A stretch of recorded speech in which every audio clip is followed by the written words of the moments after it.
YouTube channel Tirath ৰেখালৈ সকলোকে স্বাগতম জনাইছোঁ। নমস্কাৰ।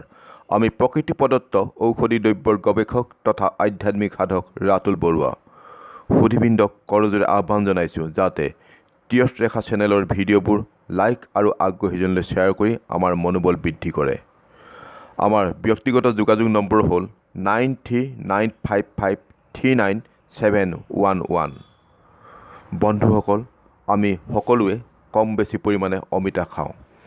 পেটৰ কাৰণে অমিতাক ভগৱানৰ দান বুলিও গণ্য কৰিব পাৰি। পেটৰ অসুখ দূৰ কৰাৰ কাৰণে অমিতা অতি উপকাৰী। এই পাচলিবিধে মানুহৰ পাচনতন্ত্ৰক সুস্থ কৰি ৰাখে।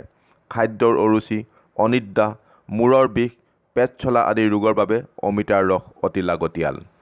অমিতাৰ ৰস পান কৰিলে পচা উগাৰো বন্ধ হয়। পেটৰ ৰোগৰ লগতে হৃদৰোগৰ বাবেও ই উপকাৰী। অমিতা গছৰ পাতে উচ্চ ৰক্তচাপ নিয়ন্ত্ৰণ কৰাত সহায় কৰে আৰু হৃদস্পন্দনো নিয়মীয়া কৰি ৰাখে।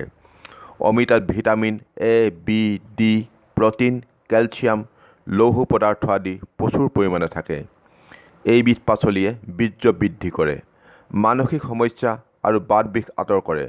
শৰীৰত যদি আঘাত লাগে তেন্তে ঘাঁ শুকাবলৈ অমিতা খাব পাৰে।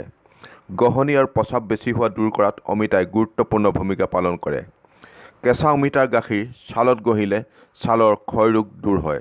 পকা অমিতাই মানুহৰ হজম শক্তি বৃদ্ধি কৰে, ভোক বঢ়ায়, অধিক প্ৰস্ৰাৱ হয়, মূত্ৰাশয়ৰ ৰোগ দূৰ কৰে আৰু মেদ হ্ৰাস কৰাতো সহায়ক হয়।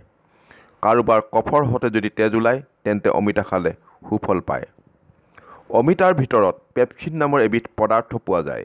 এই পদাৰ্থই আহাৰ হজম কৰাত সহায় কৰে। হজম শক্তি বৃদ্ধি কৰিবলৈ অমিতা নিয়মিতভাৱে খাব লাগে।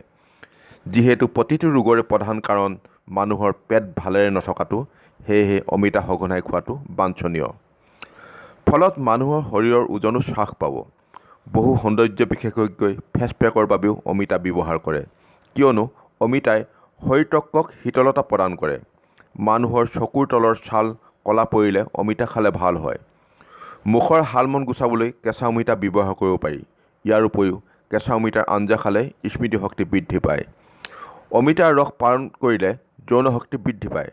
অমিতা এনে এবিধ ফল যাৰ মূল্য বেছি নহয় আৰু সহজলভ্য, সেয়ে নিয়মিতভাৱে বিভিন্ন আহাৰ ৰূপত ব্যৱহাৰ কৰিব পাৰি। আহকচোন আমি সকলোৱে অমিতা খোৱাত অভ্যস্ত হওঁ। মংগলে থাকক, শান্তিৰে থাকক। কৃষ্ণ।